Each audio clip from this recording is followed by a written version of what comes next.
How's it going? Good. How are you? Doing pretty good. I'm excited. We got Canada Day. We got 4th of July on deck. I'm heading to the cottage after work. It's all happening, Perfect. It's a good day. right? This call may be How are recorded things for on your side? note-taking and coaching purposes. Good. Are you okay if I eat my lunch? No, go for it. I Okay. haven't even had breakfast yet, if I'm being honest with Well, you. I haven't either, and all of a sudden I was like, I'm starving. Yeah, get in there. And feel free, you can go off camera too. It's all good Oh, if it's all that right. makes it easier to do. Things are good. We've got our 4th of July holiday coming up this weekend, and we're off Friday, and once again, I feel like it's trying to cram 7 days into a 3-day work week, so 4-day work week. So That's exactly how I feel right now. I will yeah, definitely be doing work while my girlfriend drives for like 3 hours in the yeah. cart, so that ideally I don't have to when we're up there. Although I do have a demo 9 a.m. on the Thursday Oh with my boy. CEO on it, so I was like, I I gotta, gotta I do gotta it. be ready. Yeah. Yeah, yeah. So really, I'll feel more free come 4th of July than I think Canada Day, knowing Yeah. that that meeting's looming on the morning after. Hey, Yassine. Hey, hi Jennifer, how's it going? Hi. Good. How are you? Good, good, good. Good. Yeah, just happy it's summer and it's always nice to look outside and see the sun instead of like the Yeah. snow during the winter Right. months. Where can you remind me where are you guys located? Mm. Both in Southern Well, Ontario. Southern yeah, Ontario. Okay. Carlo's in Toronto itself, and I'm in a city right outside of Toronto called Hamilton. Okay. Okay. Yeah, yeah. I have a And cousin that lives in Toronto, but I'm just right outside of Chicago. Mm. And I mean I say this, but Steve is in Dallas, so it is hot in Chicago today. Like Yeah. I mean, Steve can probably outnumber me as it relates to temperature, but it's hot today. I feel like Toronto and Chicago have like a similar Very weather similar. Yeah, type vibe, Great Lakes Yeah, situation yeah, going on. yeah. Yeah, I've Um, lived everywhere, and I yeah. grew up in the Midwest, so like it gets hot. It Like does. I think the hottest place though in the United States though is Chesapeake Bay, Baltimore. Like, oh my God, it's like And it's like 100% soupy. humidity, and It's soupy. it's terrible.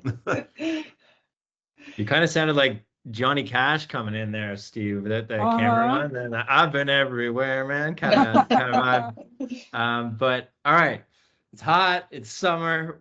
We want to get you guys out of this meeting. Let me do my Okay. transition here. Yassine's got the initial demo. This is kind of like our closed group. See if we can get the signal up, and if it looks like, hey, this actually is kind of differentiated from the existing tools. Who else would we want to kind of bring in to kind of up the signal around, what Writer can do on the deck creation RFP, as far as what we talked about last time, customizing it with the sellers, bringing them into that experience. So if unless there's any other questions or thoughts, I'm going to turn it over to Yassine to kind of kick us off, set the expectations around what we built. And mostly we're looking forward to getting your feedback here, as mentioned. Cool. Let me go ahead and share my screen here. And let me know when you guys can see it. Got it. I'm good. Perfect. Yeah, so first of all, thanks Jen for sending over the samples of the decks that you sent over. So those decks were essentially like, as I understood them, responses to some RFPs that were given. So essentially what I did is that I kind of like went through the deck and like extracted information for what I think that RFP would have been like the original RFP. And then I Oh, I can created send like, you the original. that's fine. That's fine. You already did enough to send us that stuff. So what I ended up doing is I created a sample RFP for like a fictitious health client, right? So this RFP is Lakeshore Health System. It has some information on the background, context, things like that, scope of work, things that they're looking for. And the information in here is reflective of things that you guys responded to in the past. And then I used this RFP as essentially the seed synthetic data to generate the presentation. So this is what I'll be feeding in, and this is kind of like what the RFP is going to be based off of. So hopping into the writer platform itself, what I did is I built a playbook called Vizient Kaufman Hall RFP Response Generator. And what this playbook does is that it produces a RFP response deck. And I mean, this is kind of like the caveat I'll give is my interpretation of what you guys were looking for. Feel free to add in your comments to me, but essentially you get the deck. You get like a verification checklist, essentially like all the pieces that are activated in there. And then what the playbook also gives is it gives like a list of items that the end person should kind of like go in and verify, right? So it's like, yeah, check this, check this, check this, check this. And that's kind of like how the playbook works. So to run the playbook, all I did. Yassine, just quickly worth noting, when you say built, you mean like just chatted with an agent until you kind of got what you needed, sort of thing? Like how technical was it, I suppose? Oh, you mean like build the playbook itself? Yeah. Yeah, it wasn't very technical. I pretty much like chatted based on the points that you made, Jen, in the last call in terms of like what you guys look for. That's kind of how I went ahead and create this playbook. And I'll give you a peek behind after as to how it was built, more so to kind of showcase how easy it is to modify as well if needed. But the key takeaway here really is I want you guys to understand how, one, the capabilities of Writer in terms of like presentation creation doesn't necessarily need to be through a playbook, and two, how a potential solution could be put together. Let's put it that way. So to run the playbook, I just uploaded the RFP document and clicked run, and I'll kind of like walk you through what that looked like. So the first thing it did is that it went ahead and extracted the information that it could. And the way we designed the playbook, right, is like Carla was mentioning before, we wanted the playbook to have like a prompted conversation with the end user, right? So to ask for certain things. So here you could see the playbook is requesting specific types of user input to make the end presentation more customized. So it's asking for some key messaging, if there's any additional information on like a client situation that may be in the head of the end user versus written down somewhere. They have the ability to kind of pop those things in at this stage before the final presentation is generated. So I put in some notes here again based on that synthetic material that I shared. It asks for if there's any, do you have specific reference clients that you want to use to be part of the deck? Things like that. And again, like all these things could be obviously like customized to the flow that you guys generally went through, because what Carlo and I heard last time we spoke is that there is some information kind of like floating around that need to kind of be harnessed, and that may not be in like one nice formatted document. So we designed the playbook in a way where that information could kind of be put in ad hoc as the playbook runs before the end result is generated. And then the final set of questions I think I asked for was, like fees and stuff, right?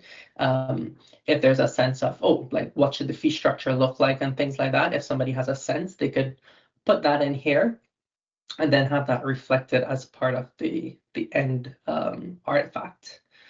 So once all that information is in, You get a bit of like a pre-built confirmation summary to say, hey, this is everything that's going to be used to generate this playbook. These are this is the engagement team, things like that. You give the thumbs up. Yep, all looks good. Go ahead and put together the deck for us. What's happening in the background is that we have we've built what we call a skill that just has a bunch of different modules that it was able to again extract from the samples that we got.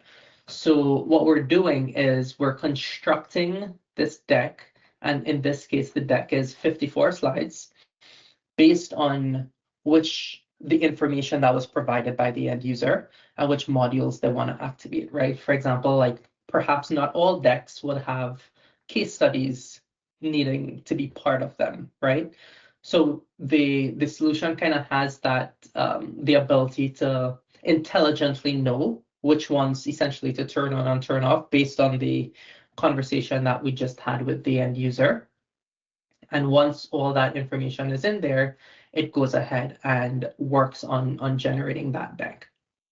So here is the deck, and then here is a list of things that need to be checked. So one great example is in this case, I did not provide a client logo on purpose for this new deck. So it tells me, hey, the client field was empty, so they put in a placeholder, right, from like a sample before. Go in and like update that with the right logo that you want to use for it. It also kind of gives me like a list of different stats, for example, that I want to kind of pay attention to in the deck. But what you're seeing on the right hand side here is the deck that was created. It's a blend of the understanding of the engagement itself and some of the stock slides in terms of like the specific positioning that Kaufman Hall uses in general, what makes them a good partner, things like that. And then of course, there's like the specific, for example, approach, or like I think there was a slide with the fee structure, all that kind of stuff is kind of like embedded in here, based on the information, of course, that it got. And all this is kind of done within the same kind of like deck branding and style instructions. So I'll pause there for a second. I know I kind of like went through a bunch of things there, but I kind of just wanted to get your initial thoughts and feedback on what I've demonstrated so far. So I guess help me understand how much of this is like created, generated by writer, and how much of it is taking the stuff that I gave to you and, for lack of a better term, editing. So what I'm trying to figure out is like two things actually. So on the left side of the screen, like how much of it had to be programmed, and then what was the back and forth between, or what is the anticipated back and forth between what writer prompts and the user has to input. And then on the export side, is it because I gave you these templates and you had these templates to kind of build in, that it's building on, for lack of a better term, or taking the templates and modifying them for the exercise? Because I guess what the end goal to me is this all like, hey, we know what Kaufman Hall's brand is and we're generating it, or writer has skeleton documents that it's applying to? Yeah, great question. Let me go ahead and show you what is actually powering this, because I feel like a little bit of like understanding on how it was put together will kind of help in answering that question. But the short answer is it's a little bit of both. Okay. And it's a little bit of both based on how we understood the solution should be. So what I'm doing right here is just kind of like cracking open the playbook that I built that produced that, right? So in here, I have a bunch of instructions that, of course, take in that initial RFP document. these first few steps, they kind of Mhm. like orchestrate that back and forth, right? Where we try to extract additional information from the end user. And then here's a bit of like the powerful piece, right? So what we're doing is we're using this feature called skills, right? Okay. Inside of here. And what skills allow you to do and this is like Writer has the skills feature, but this is more of like a general AI education piece here. In general, skills allow you to put very tight guardrails around an LLM for helping to create new things, right? Because if we kind of just describe what we wanted to and gave those instructions to an LLM, the slides themselves will be all over the place, right? In terms of Mhm. like what it's producing, as well as like every single time it's generating, it'll generate like it won't be as reliable. Let's put it like that. Sure. So skills allow you to kind of like fine tune that a little bit. Uh-huh. So this is essentially the nuts and bolts of how the generation is being done itself. And let me open that so you can actually see what's happening under the hood. That's doing the actual construction of that presentation. Okay. So this is the back end of that skill itself. And what it's doing is that it's doing like a few different things, and we don't need to like go into it in like excruciating Yeah. detail, but effectively it's understanding which pieces of template material you should be using for this Mhm. and which pieces need to be specifically generated Sure.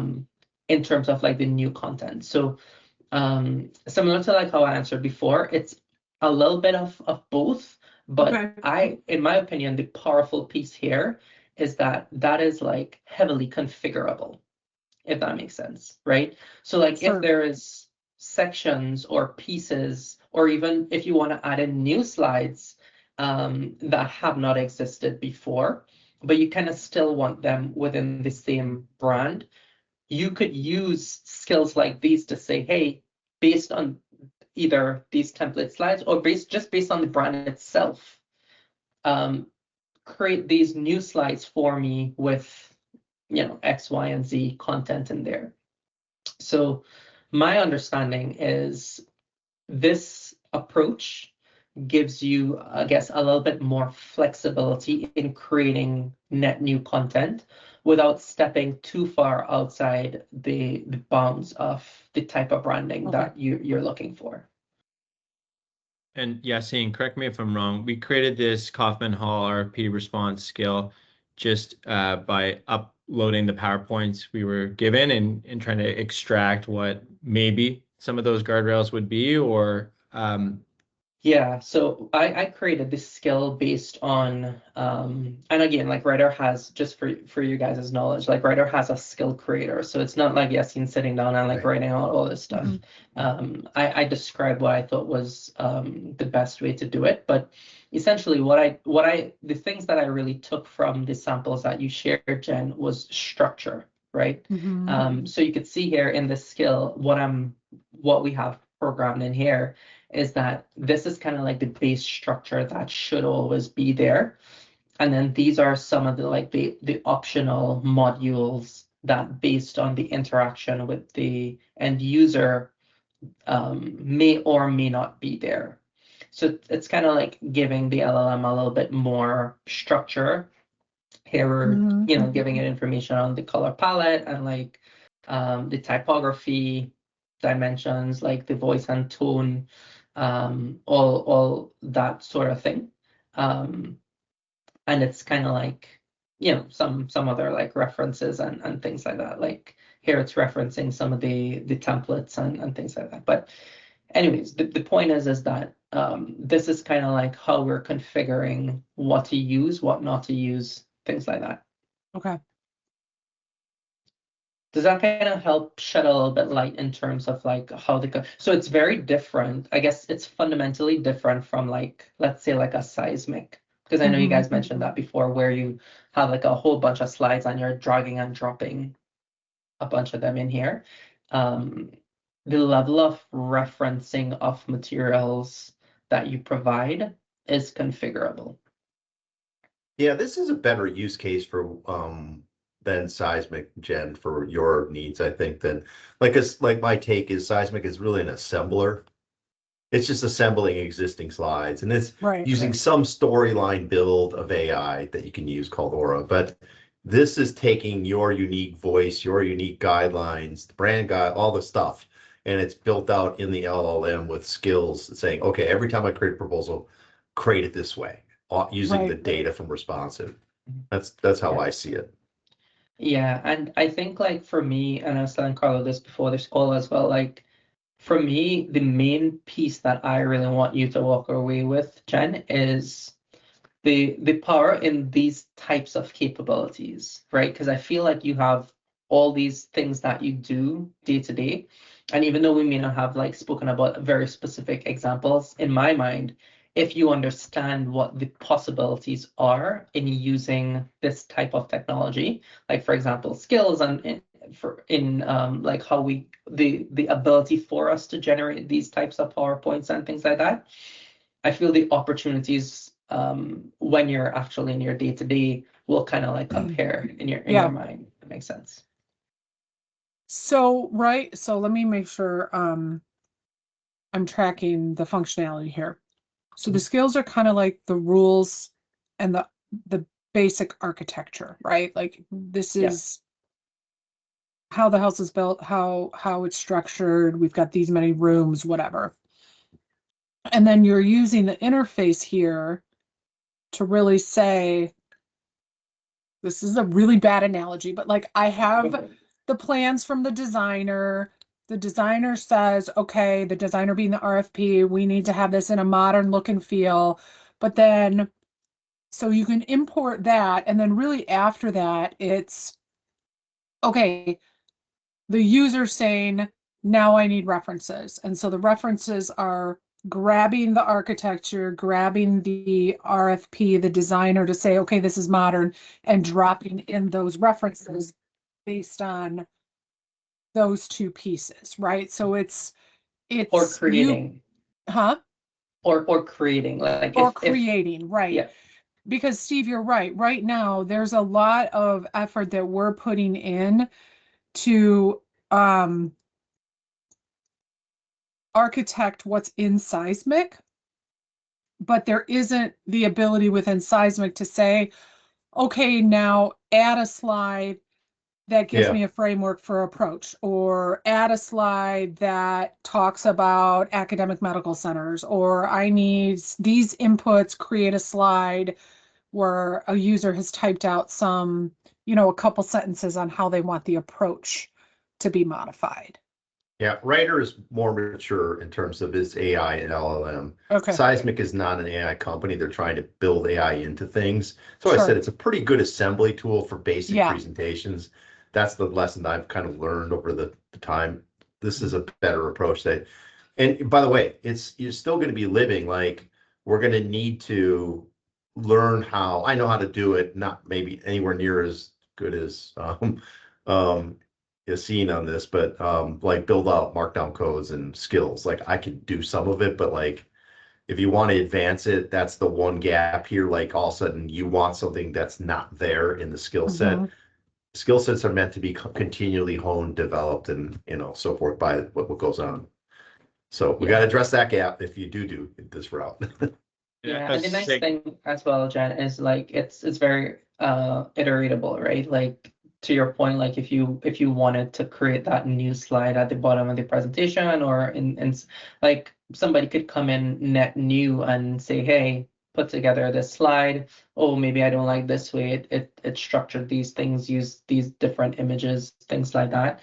You could kind of like iterate on it. And then, sorry, I know the last point I really wanted to make, which I completely forgot, is the interconnectedness. So at the end here, I asked it to just push a summary of the items that the human needs to check into Teams, so that the user could verify that. And of course, because we have a Teams connector, things like that, it was able to go ahead and just push that summary directly into my channel. So I could, as the end user, I'll know when this presentation is finished. I know what I need to check, and then I kind of have that I have that information for when the activity is finished. Jennifer, if one thing I thought, like, I don't presume that you necessarily assume going this direction, but let's just say you do.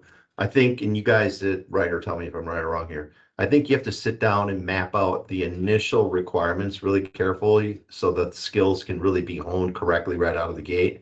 Then I think you need to have a roadmap too, because there's probably things that you want to do later on that are less urgent. Like, we should really give this if you go down this path, we should treat it with a roadmap as a capability, right?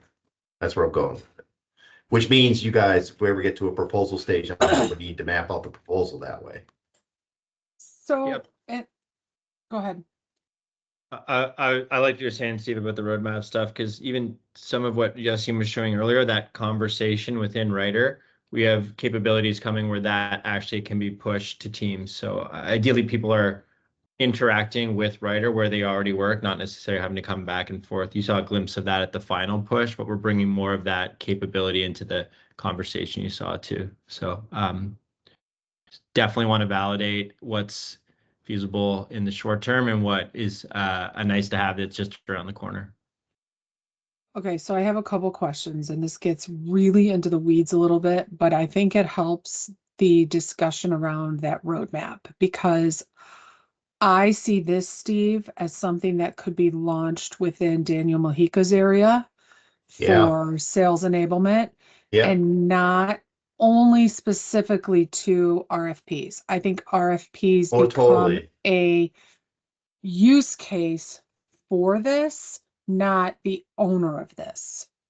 And I am totally with you, and with it, which will make Carlo really happy, is more licenses. But I also need, as the MarTech lead, want to make sure it's on a roadmap. Licenses are clear, how it's being paid for. It has to go through all the security stuff, all the stuff, right? If we do it, but I think it's intriguing, Jen. It's intriguing the way it works. Because what I'll say is, like, responsive, which is the tool we use, RFPIO, right, does not do PowerPoint well. Yes, there's a plugin. Yes, you can be in PowerPoint and access a slide deck that's in responsive, but there's no merge code, there's no automation. It's very much the basic. I have a slide deck and I'm grabbing from responsive another slide deck and adding it. So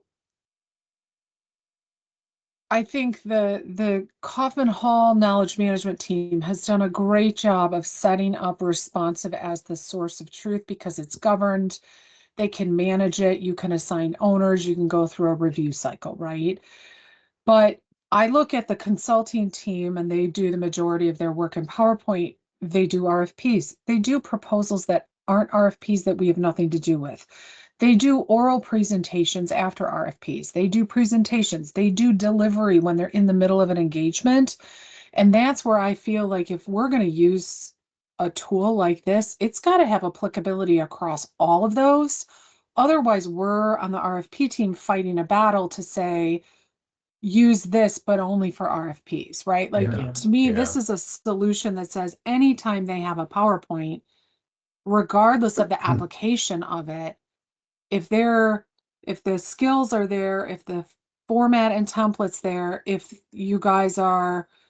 Writer is grabbing content from responsive as the source of truth, or however that gets set up to say, here's the base templates for physician engagement or strategy and business transformation, those, like, here's the pool, right? And Writer's just pulling from that pool, but the pool is always cleaned and it's always up to date. That's where, like, yes, I could use it for RFPs, but the applicability is way more holistic than just my team.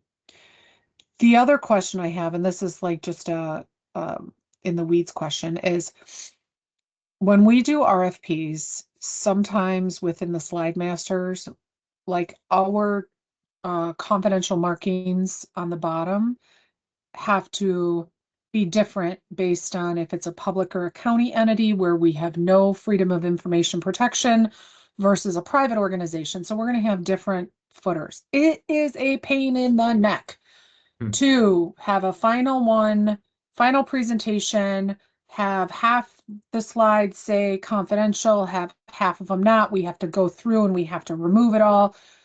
If you work in PowerPoint, you know the slide masters can be kind of irritating. Is that something that writer can solve for, down to the level of like slide masters and marking things in a particular way at a, like, here's the entire slide deck, let's do it all?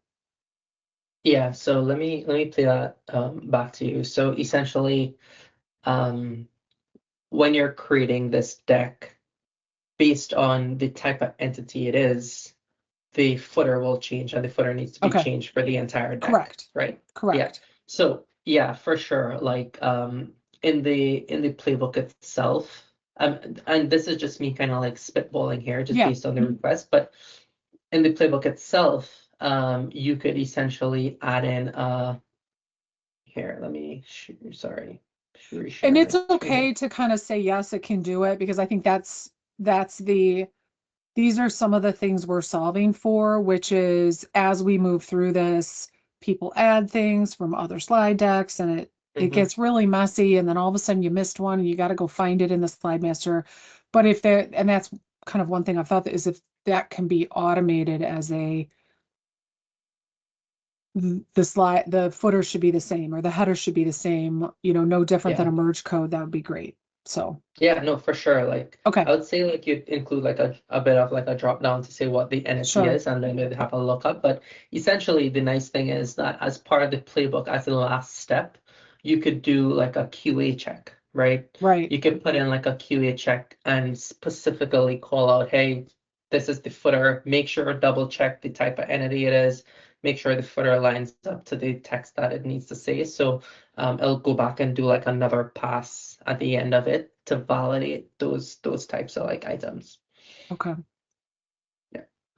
And I guess you could even, do it as a standalone, like, hey, this playbook only has one purpose. It's to check incorrect headers if, that's the way that user is finding it. Yeah, or you would probably just like include another skill here, like a footer checker skill, and then as the last step, say, hey, add in, do like your QA on footer checking, so that way, Jennifer, like when you let's just say you had a PowerPoint,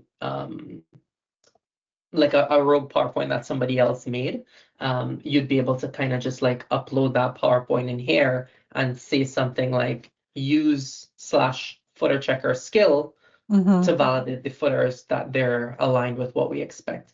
And you know what I mean? Like, you don't need to spin up a new playbook. You could use that skill to do an ad hoc check also. And Jennifer, what he's talking about is essentially what Maximon is doing, is building a skill to evaluate your end proposals for effectiveness.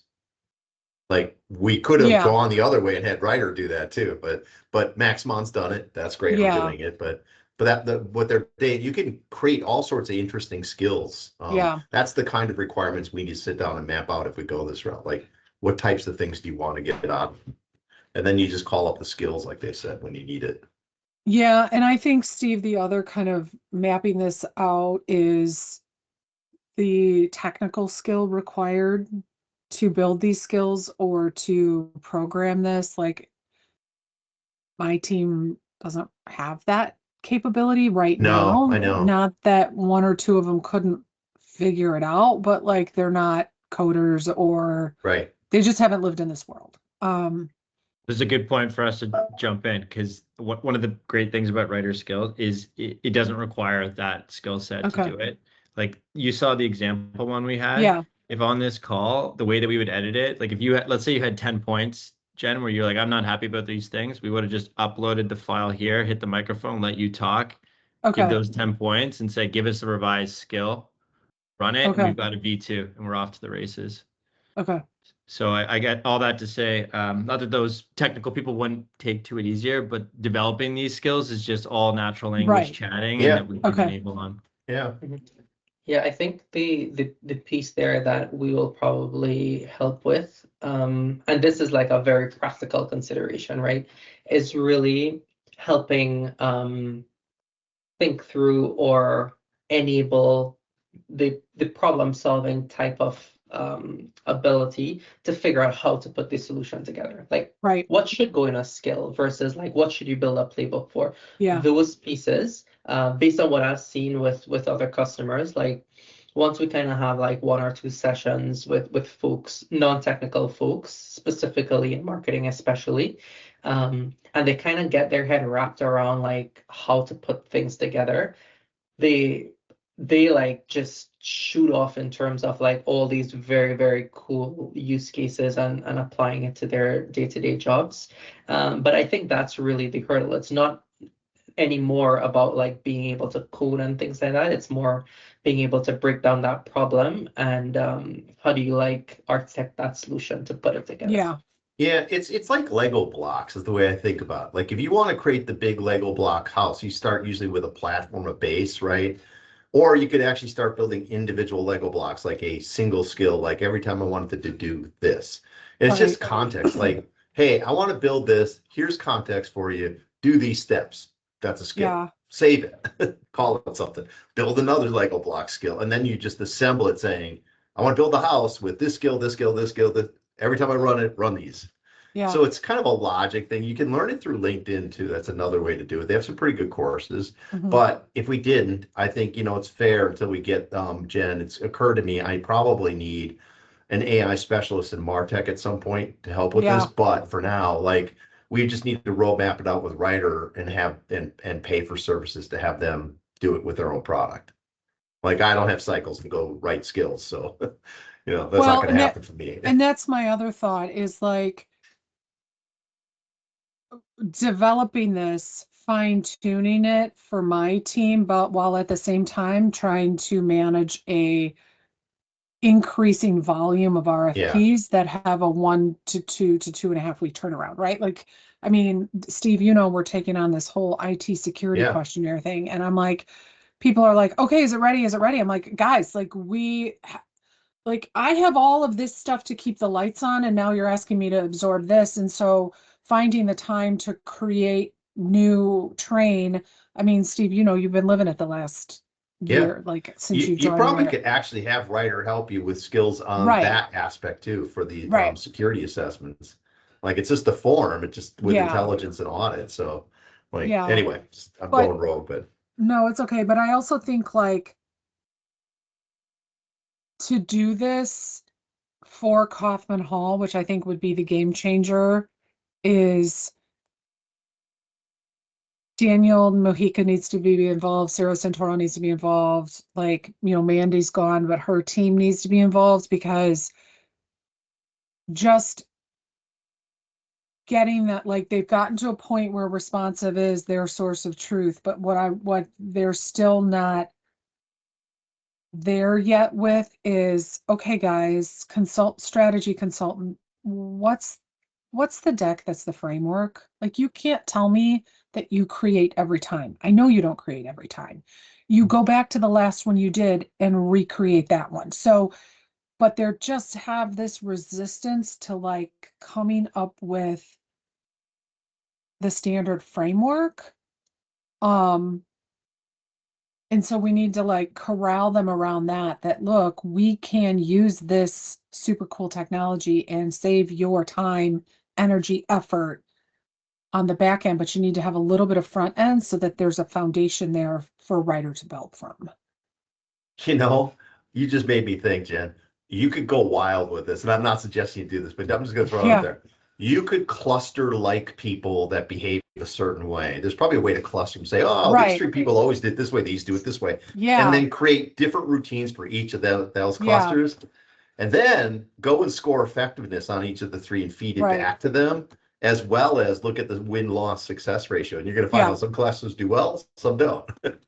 Well, and I was on a call this morning where they were like somebody on the call Kaufman Hall team was like, oh, yeah, we can add a slide. He's like, it's gonna be tricky for me because ChatGPT's down. So whatever happened with ChatGPT or yesterday or like, he's Yeah, like, they had yeah, an it's not outage. working. And Rebecca on my team's like, oh, it's working for me now. And so they're using AI. And so I think having a like formal, something they can be trained on, trained specifically to Kaufman Hall brand and Kaufman Hall voice would only be a benefit to them. What is the integrate? You mentioned the integration with Teams where you could pitch like out instructions to a Teams site, which I think would be kind of super cool as it relates to RFPs, and not just RFPs, but once they win and get the engagement, if they're building a presentation deck or other deliverables for the engagement, being able to kick that out. What are other integration connection type things do we have to consider? Like, what about connecting with responsive? What about connecting with other things at Vizient, other tools or whatever at Vizient? Yeah, I'll fill that first, and then yes, and you can add colors. So if it's got an API endpoint or an MCP server, Writer can connect to it fairly easily, and we can help with that lift there. Having said that, what is Writer currently approved to connect to? Nothing. However, we were waiting for the renewal. Nothing at Vizient. Yes. Okay. Yeah, and that's usually a process that's owned by IT. We can help initiate that. We wanted to make sure we're getting through the renewal and having the use cases to support the demand. We've got all the architecture, sort of security posture types of documents needed to have those conversations. Yassine and I were on with CME Group in Chicago, biggest derivative marketplace in the world with their TPR team and their GIS team. So there's never been one of those processes once started that we haven't gotten through and got the connector. It's just kind of like to Steve's point, your point, the use case, the roadmap, and then working with you all to navigate the internal side of it. Okay. What are your thoughts on that, though, as far as what you were hoping to hear, perhaps? No, I think that, I mean, to me, it's good. So it sounds like there is some API, MCP. Again, I get lost in the terminology. Yeah. If you ask me about Microsoft stuff, if you ask me about heart surgery, I'd be good because I'm a nurse, but this is outside of my realm. The challenge we've had is with our own internal IT governance, particularly around AI. So SharePoint specifically is the one that when we first tried to get, they were like, there's too much PHI floating around. They shut the whole thing. So yeah. Which I think there's a case and there's some things brewing around having some teams pilot test, not having to go through kind of like, okay, if we didn't have to go through our own internal governance and we're not connecting to anything that has PHI, what's the art of possibility? Like, let's demonstrate first and then worry about approval later. Because if we wait to get approval and it fails, then we've wasted all kinds of time and energy. But if we just see if it works and then we worry about the approval, so there's the potential to do that, like to work through that. I just would need to circle back with Steve and circle back with Brian on, like, could we go that avenue? Mm-hmm. I know that just trying to get responsive connected with the enterprise chat GPT in order to have responsive kind of pinged when people are searching was denied. Was that denied because they didn't have the bandwidth to configure it, or for a security concern of some kind? My understanding was it was designed because it was a security, and some of it is the way we have some of our internal SharePoint systems and everything set up. Mm-hmm. Because responsive has told us we've got it. We've got the MCP. We can, no problem. But it got denied within our internal, and I don't know if it was a bandwidth issue. I think it was more of a security issue. Okay. I know we flagged that as something to come back to if we were seeing the right signal here. And figuring out the right order of when to take a look at that, because it could be the writer standards. Just we got way more things to configure, turn on and off that IT would be able to govern. That it's completely different situation than ChatGPT. But I guess I know Steve left a little final thoughts there in the thoughts or in the chat here. I know we had initially said this was our safe space demo, and maybe we'd wanted to show it to other people. What feels like the right next step here to kind of continue to build the right cohort around this? So this is very attractive, I'll tell you that, because I do think it adds a whole different component than what we have with Seismic, and is definitely way ahead of kind of what is in tool functionality for responsive. What I'd like to do is just connect Steve and I and talk through like what would be required. And then I really also want to make a bid for our Kaufman Hall team, the sales kind of operational support team for that consulting group, because I think there's the possibility is there, and it's way more than just my team and my team's work. And if we can convince them and make this something more enterprise, I think we'll have the end product will just be better for my team, for that team, and for the consulting team. And I think we would have access to more time and resources than if it was just my team. Yeah, economies of scale. I was picking up what you were putting down earlier, and just to bring a bit more insight in. So Steve's been making some introductions where we thought, hey, there's more value that we can drive in the partnership. So earlier today, I was on with Jennifer Miller. Jessica Miller? Jessica Miller. Yep. And that was our first call, kind of like we had. And now we're going to do one on the 15th where we're doing a deeper dive. And similar, Yassine and I are going to try and identify something that would be meaningful, different, and do a prototype demo for them. So all that to say, I was on with Mike Lemko and our team, and what they said, okay, this is great that writers' surface area is potentially expanding, but we got to do it in a meaningful way that's differentiated and organized. And I guess as my head is at is, if we have more threads that are meaningful and differentiated, maybe that it helps us kind of shape like how to properly evaluate all those threads simultaneously. Because it seems like yours is progressing and Jessica's is progressing, and there's probably some other ones that we want to get to the bottom of, and then we can kind of consolidate. Hey, here's everything we think writer can do differently. How do we now validate and prove that out in a way that, gets the connector stuff out of the way, gets any pricing considerations out of the way, and improves out the technology. What are your thoughts there? I know we're getting a couple steps ahead, but does that fit with your idea there of showing it to a couple other? It does. I think that Jessica Miller and then Mike Lemko sit more on the Vizient side. There's some teams that, so we acquired Kaufman Hall. I feel like we've been working on the arrangement. It's been an arranged marriage, if you will. We've been working on it forever. And it was finally like done last August. And so my team has been one of the teams that has bridged consistently, effectively, Kaufman Hall and Vizient. Kaufman Hall's got its own brand. It's got its own processes. We support them for RFPs, but we do it differently than we do on the Vizient side. So like Jessica Miller and Michael Lemko are probably more like Vizient enterprise focused. However, I do think there's a tie of economies of scale, regardless of whether we're just talking Kaufman Hall, whether we're talking Vizient. I think the work that I would do right now would be more focused on the straight Kaufman Hall PowerPoint presentation. And again, I think it would involve, well, certainly there's an application for RFPs. What I want to convince that team is that they could use it for so much more than that. And my assumption is once it's built, it downloads into PowerPoint. You could put it in a OneDrive or a SharePoint. You could continue to edit beyond, like it's giving you an output that is editable, correct? That's 100% accurate. Yeah.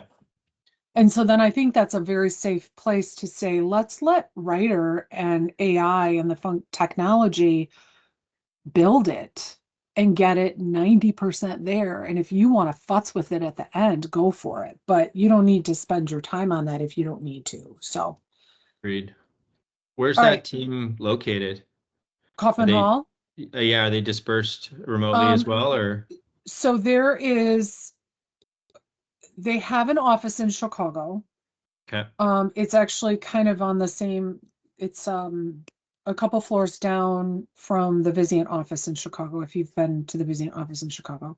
I haven't, but we're going to visit the product marketing team on the 16th in Chicago to help better enable them. So I guess as far as shaping that motion with you, Who are you meeting with? Ben Tao's Oh, team. okay. Yeah. One of their directors, James, I'm forgetting his last Pickering? name. Yeah, Pickering. Yeah. He went to our Chicago road show, saw like, Okay, holy cool. shit, look what writers doing with all their customers. Asked for a demo. We came in there, showed them that. And they were like, we want to be able to build some of this stuff. This is great. Right. So Right. yeah. Are you, so let me, here's what I'm going to do. Let me meet with Steve because I want to strategize this with Steve. Yep. And then depending on that conversation, I may actually reach out to my Kaufman Hall friends in sales enablement. Is there a different type of demo than what Yassine showed today Yeah. that is less technical and more like interactive, like how they would actually use it? Or Definitely. is this pretty much like the demo of, hey, we're doing this, build me the presentation, modify it? Let's sit with that. So yeah, how we demo writer is always different depending on the audience. So And what I'm getting at is I think like one of the people on the team is a content designer. So, does the design in PowerPoint. And so what I'm thinking is like, and then the other two folks on that team would be more interested in how are we taking the curated governed content in responsive mhm. and pulling it into something that could be manipulated using writer AI. So I feel like they would want or be more receptive to actually seeing more slides and less script. Does that Totally. make sense? Yeah, definitely. So what might be interesting on our side is like, can we get access to responsive IO, set up an agentic connection so they see the Yeah. interplay between writer and that system. I'd have to double check on that. We might have to see what we can kind of do demo magic there, but that's Yeah. my one takeaway. And then as far like, yeah, like if we started with the output in the deck and be like, this is purely writer generated, spoke to that, and then how did this come about? And then it's like showing the connection to Yeah. response IO, and then maybe the writer interface, like that chat. Like Yeah. would they be like, would they want to see that part? And maybe it's I think working they with would. Okay. I'm just gauging like this crew that is more like, okay, we've got the PowerPoint out there. I'm going in and polishing it or making design changes. And I would want them to be able to see how some simple, that we're not taking that artistic creativity away from them, but there are simple prompts and things that could get them much further along in building it so that then they can do the formatting changes. But I feel like I gotta first I have to first think about how to introduce this to them. Yeah, I'm with you on like, I wouldn't want to go to that group without knowing that you think we've got a home run demo and shaping it together. And Yeah. it could be maybe we do like a smaller size, like instead of like a 50 pages, it's like, let's focus on these 3 pages. Right. And you see live quickly how it, we give it some additional context and it, or maybe even synthesis, upload a file, and then see it rewritten in live time. And it's just like a smaller sample to work with. Right. Okay. Okay. How do I stay close to you on that motion here? Yeah. Like I said, let me connect with Steve. I am on vacation the week that you're going to be in Chicago. Yep. So I got a couple of things to get done this week and next week, and then I'll be out. So my guess is let me look at connecting with him before that and maybe reconnecting with you guys the last 2 weeks in July at some point. But I want to I want to talk with Steve, and then I also want to run this idea by Brian, because I think having his support as well as his understanding the differences between this is what responsive is used for, this is what Seismic would be used for, this is what writer AI would be used for. And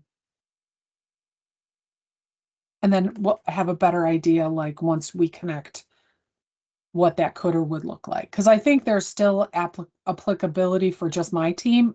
I just think there's so much more potential than just my team that could be used.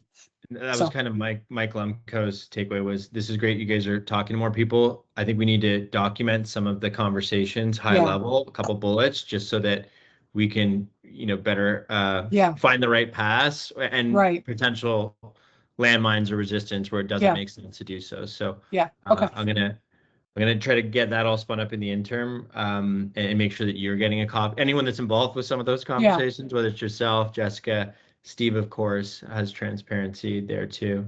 Okay, cool. If I put like just a placeholder the week of like maybe the 28th, the same time, just 15-minute progress gaps in case we don't actually get anything scheduled before then. Could that work with you and Steve, just as a progress and gaps call? Yeah, hold on. I may ask you to move it. Give me 1 second, because I think this is my son's orthodontist appointment that I have to take him to at the same time. That's important. Yeah. No, we have 2 Dr. Burks in our life, and I'm trying to figure out which is this one. Is that the 28th? Hold on, let me just open Steve's calendar. Thank you. And I'm flexible if it's, later in the week or earlier. I just know that those have been helpful in the past to get a temperature check on things. Are you Eastern time or Central time? Eastern. Could you do either 10:30 or 11:30 Eastern time? Half hour? Yep. Okay. 10:30, okay? 10:30, it's 9:30 my time. Steve looks open on the 28th, as do I. Oh, shit. Sorry, actually, 11:30. My bad. Oh, 10, yeah, we're both open at 10:30 Central, 11:30 Eastern. Okay, perfect. I'll put that in there as our progress gaps call. Perfect. And then obviously if you guys get traction, want to revisit the ideas sooner, we can set it up. Absolutely. Okay, thanks for going over Cool, and taking a thank serious you. look at this. Perfect. Have a great We'll 4th talk of to you in a little July. bit. Yep, Bye-bye. you too. All right, bye-bye. Yeah.